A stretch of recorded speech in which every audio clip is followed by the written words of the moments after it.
JHQ حملہ case کے حوالے سے جو آج عدالت کی جانب سے فیصلہ سنایا گیا ہے اس کی روشنی میں پاکستان تحریک انصاف کو بڑا دھچکا لگا ہے۔ پاکستان تحریک انصاف کو دھچکا ہی نہیں لگا بلکہ پاکستان تحریک انصاف کی ایک نشست بھی کم ہو گئی ہے۔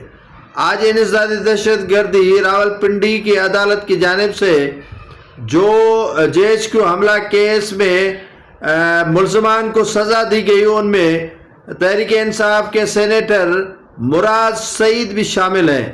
مراد سعید کو سزا دیے جانے کے بعد PTI کے سینیٹ میں ایک اور نشست کم ہو گئی ہے۔